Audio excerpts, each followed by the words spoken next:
ओम नमः।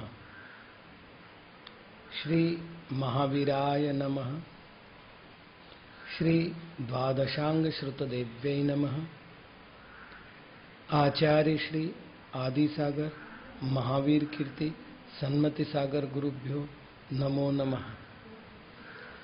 विश्व प्रकाशी महिमानममानमेक मोमक्षराद्य किल वाङ्मय हेतुभूतम् यं शङ्करं सुगतमाधवमीशमाहु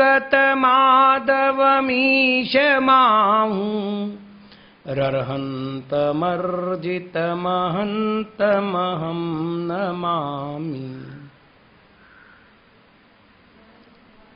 आज हम थोड़ा सा विषय परिवर्तन करते हुए मंगलाचरण में जिस ओम अक्षर का स्मरण किया गया है, इस ओम अक्षर की साधना किस प्रकार की जाती है उसकी चर्चा करते हैं। दिगंबर आगम में ओम यह महत्वपूर्ण बीजाक्षर है और यह बीजाक्षर अनेक अर्थों को प्रदर्शित करने वाला है। उदाहरण के लिए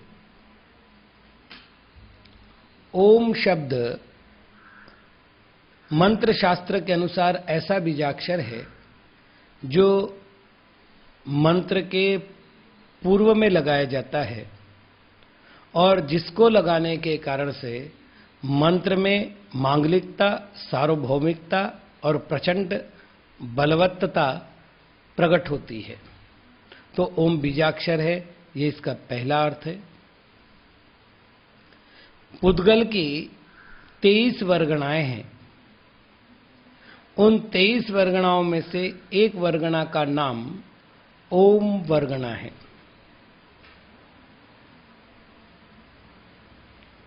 ओम शब्द के अर्थों का प्रयोग करते हुए जहां भी आहार संज्ञा का प्रकरण आया है, वहां पर ओम शब्द का अर्थ क्या है? रिक्त, खाली होना। जिससे आहार संज्ञा के 4 कारणों में एक कारण दिया है ओम कोठाय। कोठ यानी पेट, पेट का खाली होना आहार संज्ञा के उदय का कारण है। तो ओम का अर्थ हो गया खाली। आदि पुराण में एक प्रकरण आया है, पिता नाभिराज तीर्थंकर पुत्र आदिनाथ के समक्ष आते हैं और वो कहते हैं कि लोक मर्यादा का संचालन करने के लिए विवाह परंपरा अनिवार्य होती है। हमें लगता है कि आपका भी विवाह होना चाहिए। यदि आपकी स्वीकृति है तो हम विवाह के योग्य कन्या का चयन करें। आचार्य जिनसेन स्वामी आदि पुराण में ओम इत्युक्त्वा इस प्रकार से वाक्य का प्रयोग करते हुए कहते हैं कि भगवान आदिनाथ ने वहां ओम कहा और वहां ओम शब्द का अर्थ है स्वीकृति। मैं तैयार हूं। तो अब तक हमने लौकिक 4 अर्थ देखे। बीजाक्षर 1, दूसरा 9 वर्गण कर्म, ये 23 वर्गणाओं में से 1 2, तीसरा खाली होना 3, चौथा स्वीकृति 4। तीर्थंकरों की दिव्य ध्वनि ओमकार रूप से निकलती है और वो संपूर्ण श्रुत ज्ञान को अभिव्यक्त करती है। ये तो आप सभी को पता ही है। तो ओम संपूर्ण श्रुत ज्ञान का बीजाक्षर रूप वर्ण है। ये स्वयं ही सिद्ध होता है। ओंकार धुनिसार द्वादशांग वाणी विमल।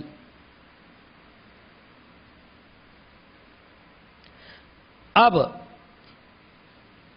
जो ओम का प्रयोग आगम में संधि के रूप में आता है वो अतिशय महत्वपूर्ण है। ओम शब्द का अर्थ 3 लोक होता है। कैसे? ओम शब्द का जब संधि विच्छेद करेंगे तो बनता है अ, उ और म।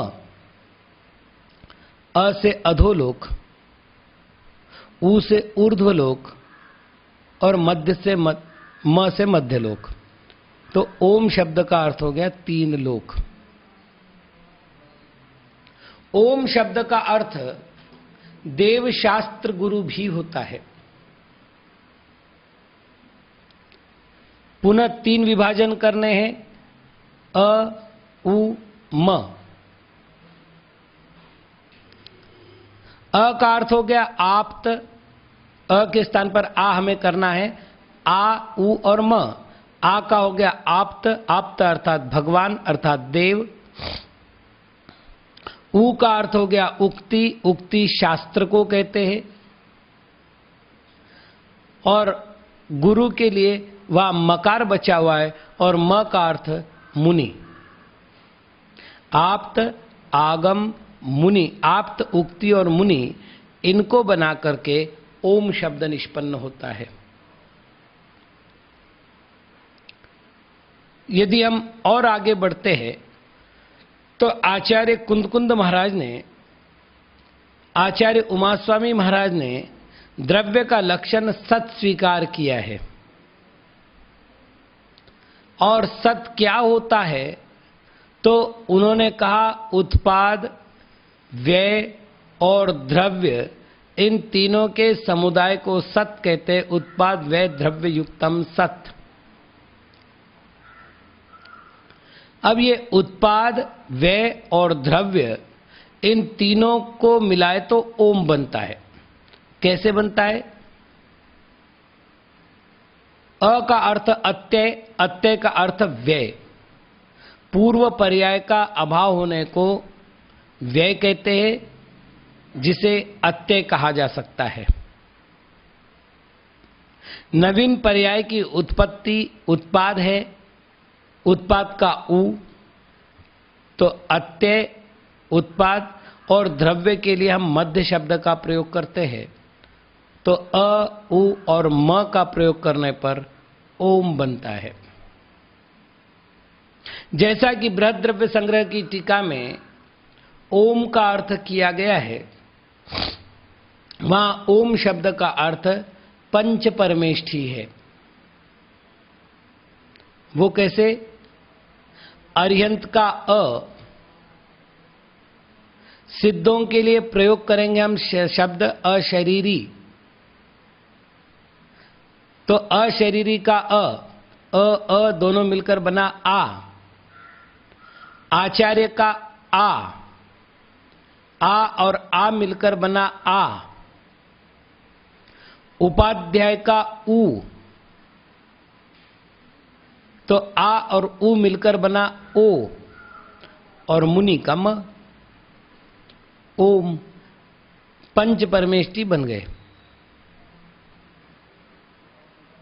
इसी प्रकार दिगंबर आमनाय में 5 सम्यक ज्ञान स्वीकार किए गए हैं।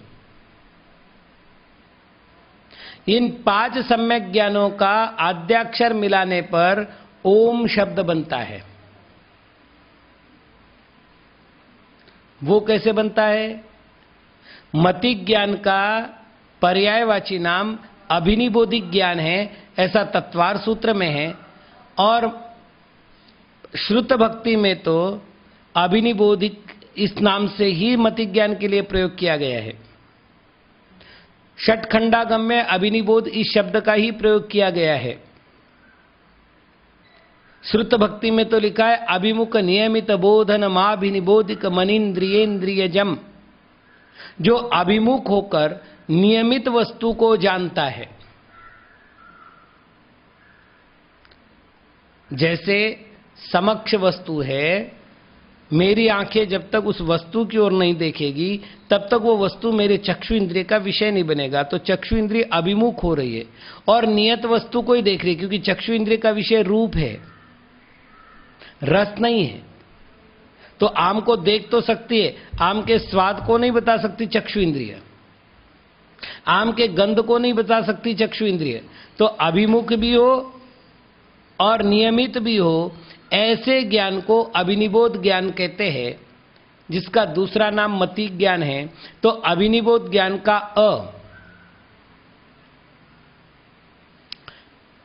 श्रुत ज्ञान को आगम ज्ञान भी कहते हैं।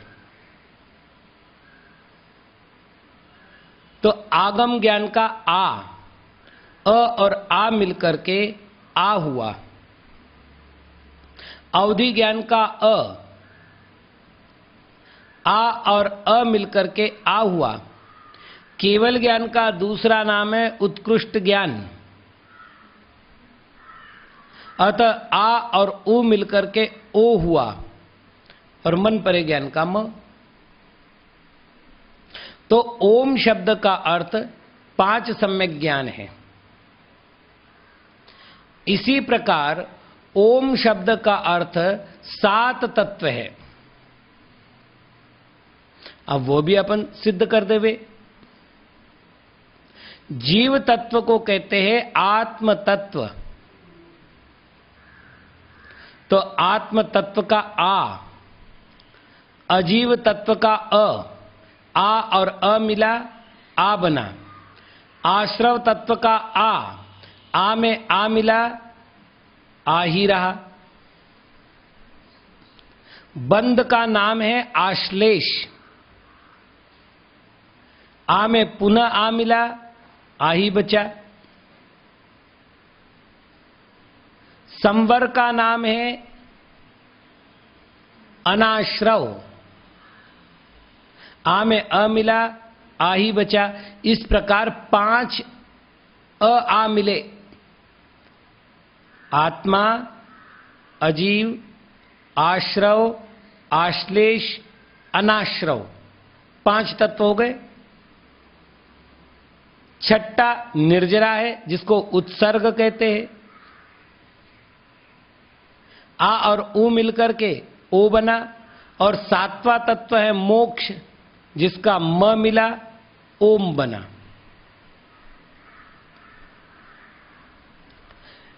नौ पदार्थ के आद्याक्षर से भी ओम बनता है।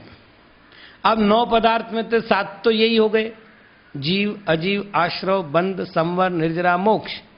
ओम की पद्धति से विचार करें तो आत्मा, अजीव, आश्रव, आश्लेष, अनाश्रव, उत्सर्ग और मोक्ष। आश्रव के साथ 2 पदार्थ और जोड़ देते हैं, पाप और पुण्य, तो 9 पदार्थ हो जाते हैं। अब पाप के लिए शब्द है अघ और पुण्य के लिए शब्द है अनघ। तो दोनों के अ हुए। उन 5 अकार के साथ, अ और आ के साथ, इन 2 अ को भी जोड़ देते हैं, तो सब मिलाकर के भी आ ही रहता है। वहां 5 तत्व मिलकर के हो रहे थे या 7 पदार्थ मिलकर के आ बन रहा है। और भी अर्थ निकल सकते हैं। ये तो बैठ करके चिंतन करना और व्याकरण के हिसाब से अर्थ करना, ये 2 कार्यों से संभव है। ओम, ये ऐसा, इसको प्रणवाक्षर कहा है। ये ऐसा प्रणव है कि इसका ध्यान करने वाला साधक महान विभूति को प्राप्त करता है। हम सभी जानते ही हैं कि आगम में एक पद्य आता है, ओकारम बिंदु संयुक्तम नित्यम ध्यायन्ति योगिनः कामदम मोक्षदम चैव ओमकाराय नमो नमः। ओकारम बिंदु संयुक्तम, पहले लिखिए ओकारम, और उसको क्या करना है, बिंदु से संयुक्त करना है, तो ओ को बिंदु लगाएंगे तो क्या बनेगा? ओम। ओकारम बिंदु संयुक्तम। ऐसे ओम को नित्यम ध्यायन्ति योगिनः, योगीगण इसका नित्य ध्यान करते हैं। ये कैसा है? कामदम। काम अर्थात इच्छित वस्तुएं, काम अर्थात सुख, जिसको अभ्युदय सुख कहा गया है, लौकिक सुख कहा गया है, व्यवहारिक सुख कहा गया है, सांसारिक सुख कहा गया है, उसे काम कहते हैं। कामदम, ये काम को प्रदान करने वाला है, अर्थात इच्छित सुख को प्रदान करने वाला है। कौन? ओमकार, जिसका ध्यान योगी गण करते हैं। च एव, और मोक्षदम ददाति इति द, जो देता है उसे द कहते। तो मोक्षम ददाति इति मोक्षद, जो मोक्ष को देता है उसे मोक्षद कहते हैं, और उसको नमस्कार, इसलिए मोक्षदम हो गया।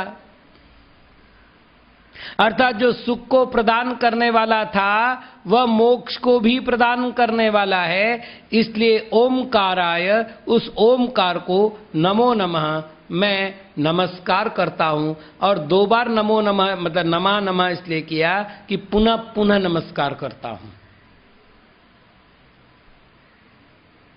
ओमकार एक ऐसा बीजाक्षर है जिसका ध्यान सारी अंतःस्रावी ग्रंथियों को व्यवस्थित बनाता है, जिससे शारीरिक अंतःस्राव व्यवस्थित निकलते हैं, और जिनके अंतःस्राव का श्रवण व्यवस्थित होता है ग्रंथियों से, उनका स्वास्थ्य नियमित कुशल रहता है। जिनका स्वास्थ्य कुशल होता है उनके पूर्ण शरीर में वायु का संचरण और रक्त का संचरण कुशलतापूर्वक होता है। जिनका रक्त संचरण मस्तिष्क तक व्यवस्थित जाता है, उनके बौद्धिक क्षमता का विकास होता है। जिनकी बौद्धिक क्षमता विकसित होती है वे ही लोग अध्ययन अर्थात ज्ञानाराधना में प्रावीण्यता को प्राप्त कर सकते हैं। तो शारीरिक सुख और मानसिक सुख प्राप्त करने के लिए ओमकार का जाप करना चाहिए, ऐसा वैज्ञानिक भी स्वीकार करते हैं। जब हमारे शरीर में अंतःस्रावी ग्रंथियां व्यवस्थित काम करती है, जिसके कारण से अंतःस्राव नियम से व्यवस्थित होते हैं, उस अंतःस्राव के व्यवस्थित होने से शरीर को पोषण करने वाले द्रव शरीर के द्वारा प्राप्त होते हैं।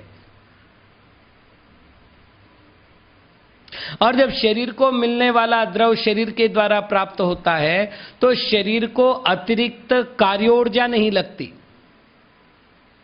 छोटा सा उदाहरण देता हूं, जो मशीन गर्म हो जाती है,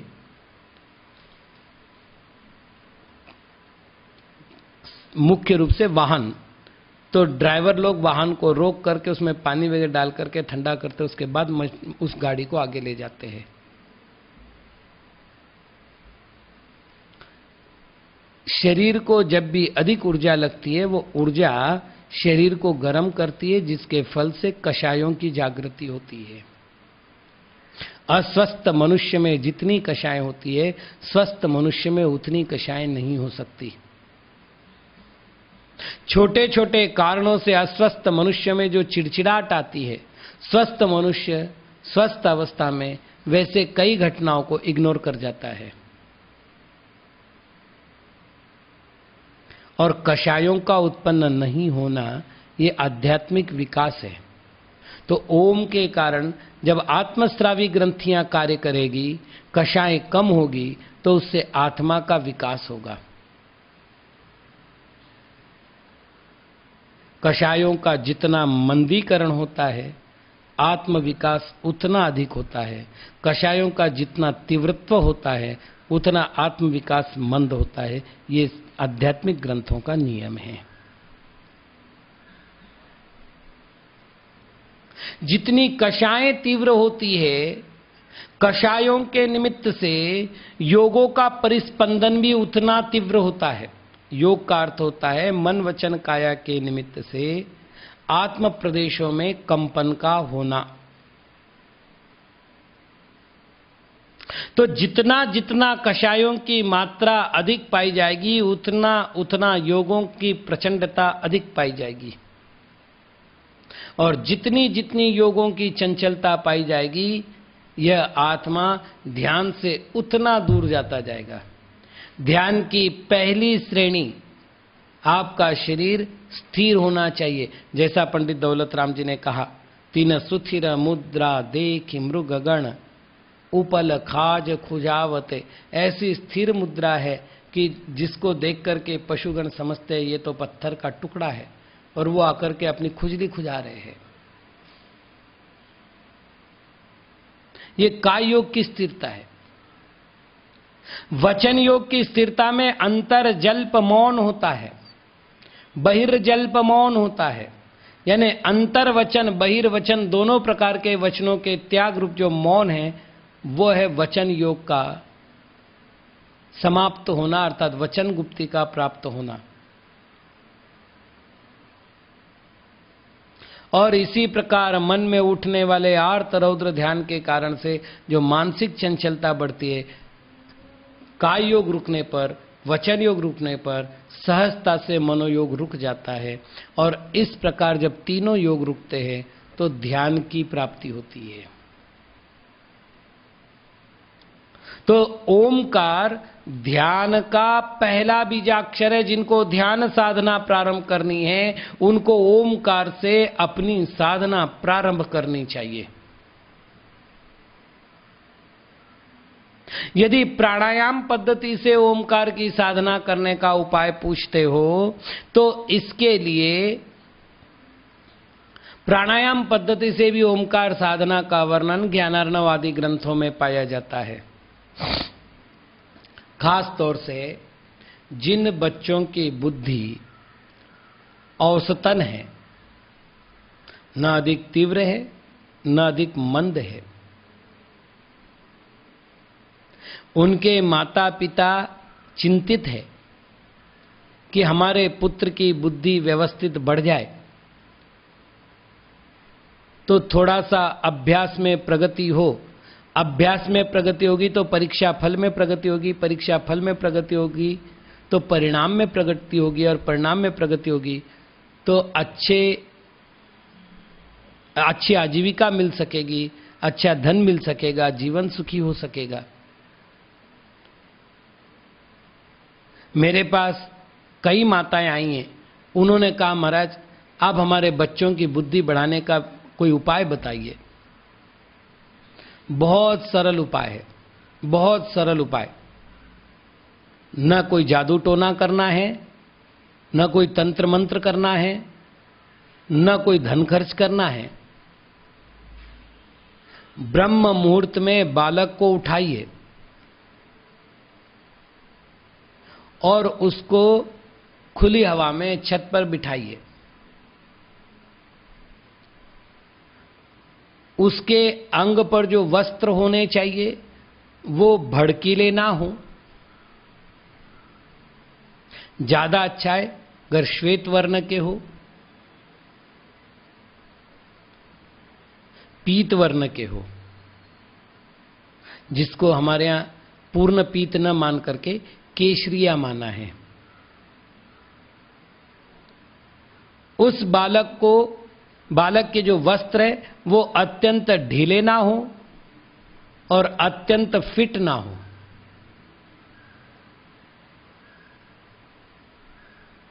उन्हें कहिए कि आप छत पर बैठिए, छत पर बैठने के बाद पद्मासन लगा लीजिए। पद्मासन लगाने के बाद रीढ़ की हड्डी एकदम सीधी हो जानी चाहिए, एकदम टाइट। लेकिन इस सरलता में कहीं भी शारीरिक तनाव नहीं आना चाहिए। आमतौर पर लोगों को मैंने देखा यूं करते हैं, पूरे शरीर में स्ट्रेस आता है, और ये जो स्ट्रेस होता है ये रक्ताभिसरण की प्रक्रिया को सरलता से अभिसरित नहीं होने देता, और जब नहीं होते तो बजाय ध्यान के कुध्यान हो जाता है। अब इसके बाद उसे कहिए वीतराग मुद्रा लगाइए। बाएं हाथ पर दाएं हाथ रखने को वीतराग मुद्रा या जिन मुद्रा कहा जाता है। ये वीतरागियों की मुद्रा है। जब भी वो पद्मासन पर बैठते हैं तो वीतरागी मुद्रा में एक बात, कोई विकल्प नहीं करना है आपको। जो आपकी मांडी है उस मांडी पर बायां हाथ रखना है, बायां हाथ पर दायां हाथ रखना है, ऊपर नहीं। बहुत से विद्वान वर्तमान में कहने लगे कि नाभि से ऊपर होना चाहिए, इसलिए आप ऐसे हाथ रखिए। ये पद्धति दिगंबर आगम को मान्य नहीं है। जहां तक तीर्थंकर भगवान का बात है, समचतुरस्त्र संस्थान का विषय है, हमारे पास समचतुरस्त्र संस्थान नहीं है। तो जो व्यवस्था हमारे पास है, आपने देखा होगा सभी मूर्तियों में मूर्ति के पैरों पर हाथ होता है। चलिए, अब उसके बाद उस व्यक्ति को, ये तो हो गई मुद्रा और आसन की व्यवस्था।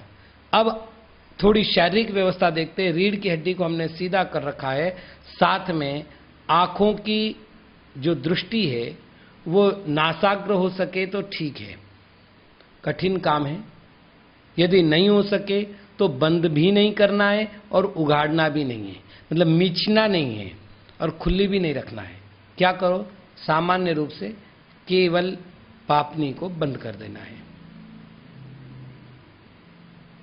इतनी तैयारी होने के बाद हम तत्पर हो रहे हैं प्राणायाम की ओर। प्राण अर्थात श्वास, आयाम अर्थात लंबाई। लंबाई से श्वास लेने को प्राणायाम कहते हैं। श्वास मेरी है, इसलिए मेरी अनुमति से अंदर आवे, मेरी अनुमति से बाहर जावे। यह प्राणायाम की मूल विधि। तो खूब अच्छी तरह से श्वास लेते हुए पूरे पेट को भर लो। अब श्वास निकालते हुए केवल बोलना है ओम। कैसे करना है, इसको प्रणव जप कहते हैं। ओम।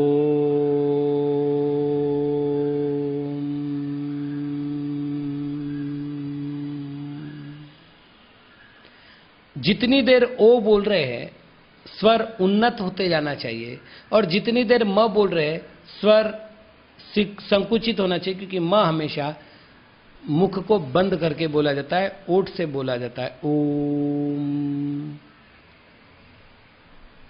ओ का जितना समय लगना है म का भी उतना ही समय लगना चाहिए। और ये प्रयोग 3 से लेकर 9 बार तक बढ़ाते जाना है। जैसे जैसे अभ्यास बढ़ता जाएगा 3 से शुरू कीजिए, मतलब 3 बार ओम बोलना है पूरा श्वास लेकर, पूरी निश्चिंत अवस्था में, कोई जल्दी नहीं, कोई हड़बड़ाहट नहीं, कुछ नहीं। ऐसे 9 बार तक यदि आते हैं और 40 दिन तक अगर ये प्रयोग किया जाता है तो आपके बच्चों की बुद्धि तीव्र रूप से विकसित हो जाएगी। आपने देखा होगा अच्छा ध्यान साधक अच्छा ज्ञान साधक होता है कि उसने संतुलन साधा हुआ है। ओम अक्षर का जितना ध्यान होगा, इसी तरह जिन्हें कर्ण रोग है अथवा मस्तिष्क में जिनके लगातार विचार बदलते रहते, अर्थात चंचल स्वभावी लोग हैं, उनको भ्रामरी प्राणायाम करके उसका गुंजन सुनना चाहिए। इसकी विधि ज्यादा अच्छा है कि हम वज्रासन के स्थान पर, पद्मासन के स्थान पर वज्रासन का प्रयोग करें। और वज्रासन में आपके हाथ कानों में यूं होने चाहिए। ओम ओम ओम ओम ओम ओम जितनी जल्दी से आप बोल सको, जितनी देर तक बोल सको, और श्वास को रोक करके बोलना है। जब आपका श्वास अवरुद्ध होने लगे, आप बोल नहीं सके, उस समय बिल्कुल शांत हो जाइए और उस ध्वनि को कानों में सुनते रहिए, गुंजन अंदर के अंदर। जिनको लगातार माइग्रेन होता है अर्थात मस्तिष्क शूल, उनका वो शूल रोग दूर हो जाएगा और चंचलता दूर होगी। ऐसे व्यक्ति अपने निर्णय पर ठाम रहने की स्थिति को प्राप्त कर सकेंगे। तो आचार्य महाराज ने मंगलाचरण में ओमक्षरादिखिल वाङ्मय हेतु भूतम, इसके द्वारा जिस ओम का वर्णन किया है उसकी साधना कैसे करनी, इसका वर्णन आज हमने देखा। शेष विषय समय आने पर। ओम नमः।